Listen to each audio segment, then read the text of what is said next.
नमस्कार दोस्तों, स्वागत है आपका सागर उत्सव अकेडमी में। आज हम एक्सरसाइज 7.2 का प्रश्न क्रमांक 5 हल करेंगे। प्रश्न क्रमांक 5 में कि वह अनुपात ज्ञात कीजिए। तो हमसे क्या बोला है? पहली चीज़ हमसे बोली है कि वह अनुपात ज्ञात कीजिए। इसका मतलब ये अपन से m1 अनुपात m2 पूछ रहा है कि भाई ये कितना होगा, ये बताओ। पहली चीज़ तो ये समझ में आ जाती है। फिर उसके बाद उसने कहा है कि जिसमें बिंदुओं A 1-5 और B -4-5 को मिलाने वाला रेखाखंड x अक्ष से विभाजित होता है। तो उसने बोल दिया कि A और B को मिलाने वाला रेखाखंड जो है ना, वो x अक्ष से विभाजित होता है, यानी x अक्ष उसको काट देता है। इस विभाजन बिंदु के निर्देशांक भी ज्ञात कीजिए। तो x अक्ष जहाँ काट रहा है ना, उस काटे हुए पॉइंट को बताना है हमें कि वो कितना होगा। तो देखो हमसे क्या बोला है, पहला पॉइंट बोला है A 1-5। तो देखो A में x के पे 1 है, तो 1 कहाँ आएगा हमारा? यहाँ कहीं आएगा। और 5 कहाँ आएगा? 5 हमारा यहाँ कहीं नीचे आएगा। तो यानी दोनों मिल जाएंगे, तो ये पॉइंट हमारा यहाँ आना चाहिए। तो ये पॉइंट हो जाएगा हमारा 1-5, पहली चीज़। दूसरी चीज़, अब B पॉइंट बोला है, तो B पॉइंट क्या है? तो x के पे -4 है, तो x -4 इस तरफ आएगा, पीछे की तरफ, यह आ गया -4। और y पे बोला है +5, तो +5 जाएगा ऊपर, तो यहाँ कहीं आएगा। तो ये दोनों जाके मिलेंगे, तो यहाँ कहीं मिलेंगे ये पॉइंट पर। तो ये जो पॉइंट है वो हमारा कितना रहेगा? ये रहेगा हमारा -4-5 पर। दोनों पॉइंट मिल गए बस। अब इन दोनों पॉइंटों को मिलाने वाली रेखाखंड, तो उसने क्या बोला है? मिलाने वाली रेखाखंड। चलो मिला देते हैं ऐसे भी। तो हमने ये लिया, गलत मिल गई, ये लिया और इसे मिला डाला। अब उस इतनी चीज़ तो ये मिला दी हमने कि दोनों पॉइंटों से ये रेखाखंड बन गया। बोला क्या है? रेखाखंड x अक्ष से विभाजित है। तो किससे विभाजित है? x अक्ष से। तो ये रहा हमारा x अक्ष से विभाजित है। तो ठीक है भाई, x अक्ष से विभाजित है, तो क्या हो रहा है? x अक्ष की बात की है तो y की बात कहीं होने रही है, इसलिए हम इसमें y को मिटा देंगे। y मिटा दिया।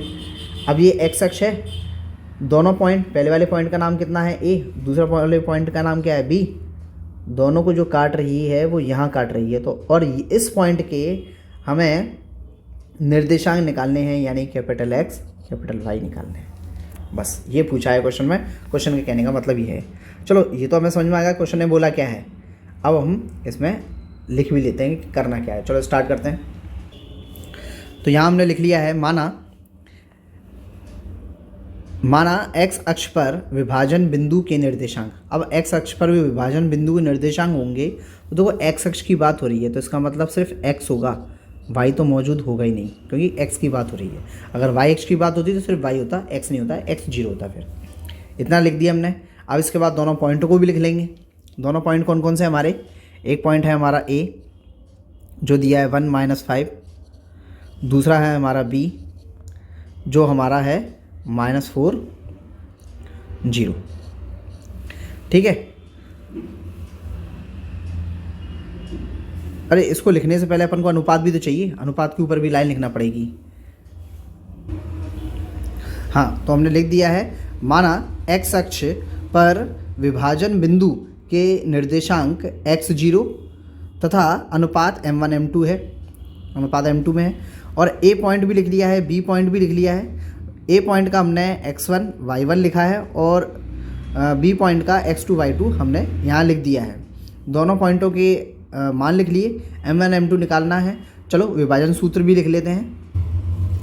विभाजन सूत्र भी हमने लिख लिया है, क्योंकि हमें m1 m2 निकालना है तो विभाजन सूत्र तो रखना ही पड़ेगा। चलो दोनों में मान रख देते हैं। पहले तो देखो x का मान रखेंगे, तो x का मान क्या है कि x ही है, तो लिख देंगे। m1 कितना है निकालना है भाई, x2 कितना है? x2 हमारा -4 है, प्लस m2 भी निकालना है। x1 कितना है? 1 है, बटे में m1 प्लस m2। यहाँ देखें y बराबर, तो y बराबर भी हमारा बनेगा कि y बराबर तो हमें 0 दे रखा है। हाँ, ये पॉइंट तो लिखना भूल ही गए, इस पॉइंट को भी बता ही दें कि अगला पॉइंट जो है हमारा कि वो है x0 पर। तो यहाँ पर देखो कैपिटल X बराबर तो x है और कैपिटल Y बराबर 0 है। तो कैपिटल Y बराबर कितना आएगा हमारा 0। ये हमने लिख दिया 0 बराबर m1 हमें निकालना है और y2 5 दिया है, m2 भी निकालना है और y1 -5 दिया है। इतनी चीज़ आ गई हमारी, इतनी चीज़ लिख दी हमने। अब m1 + m2 हमें निकालना है। इतनी चीज़ तो लिख दी हमने, यहाँ से चीज़ आ गई। अब ज़रा एक चीज़ गौर करो, यहाँ पर हमें x भी निकालना है, m1 और m2 भी निकालना है। दो चीज़ें एक फॉर्मूले से तो नहीं निकलेंगी, तो कौन सा लगाना पड़ेगा? जिसमें 0 दिया है। तो हम 0 वाले को पकड़ेंगे ऐसे में, तो 0 वाला पकड़ते हैं। तो यहाँ से पहले लाइन खींच दें, ये हमने लाइन खींच दी। चलो रख देते हैं, बराबर में 0 है। 5 का m1 में होगा तो 5m1 बन जाएगा। यहाँ भी 5 आगे जाएगा तो -5 m2 बन जाएगा, है ना। माइनस प्लस माइनस हो गया। नीचे कितना है हमारे पास? कि नीचे हमारे पास है m1 + m2। इतनी चीज़ बन गई। क्या 0 के नीचे मैं 1 मान सकता हूँ? मान लिया। कुछ नहीं, कैची गुणा कराओ, इसका इसमें और इसका इसमें। तो चलो ऊपर वाले का जब 1 में कराएंगे तो हमारा आएगा 5m1 माइनस का 5m2, और m1 m2 का नीचे वाले का जैसे ही हम 0 में कराएंगे तो वो पूरा 0 बन जाएगा। अब ऐसे में 5m1 तो हमने वहीं रखा और 5m2 माइनस का है उसे बराबर के दूसरी तरफ फेंक दिया। जैसे ही दूसरी तरफ फेंकेंगे तो ये हो जाएगा हमारा प्लस का m2। अब देखो 5 से 5 कट गया, 5 एकम 5, ख़त्म कहानी। तो यहाँ पर क्या होगा कि m1 तो है, अब m1 के नीचे m2 आएगा बराबर। यहाँ पर बचा 1, 5 एकम 5, 5 एकम 5, 1 बचा था, तो यहाँ बचा 1 और ये वाला 1 भी इसके नीचे आ गया। तो हमारे पास अनुपात क्या बना कि भाई m1 अनुपात m2 बराबर बना 1:1। इतनी चीज़ हो गई हमारी। m1 m2 निकाल लिया तो एक आंसर तो हमारा ये निकल आया। यहाँ तक क्लियर हो गया होगा, है ना। अब इतनी चीज़ हो गई। अब मैं इसको थोड़ा सा रफ करूँगा, आप इसका स्क्रीनशॉट ले लो, है ना। तो यहाँ हमने m1 m2 का अनुपात तो निकाल लिया है। अब चूंकि ये मान रखना पड़ेगा ना, वो देखो हम किस में रखेंगे? अब इसमें रखेंगे, x वाले में। तो रख लो तब। तो x बराबर हमें क्या दे रखा है कि x बराबर हमें दे रखा है m1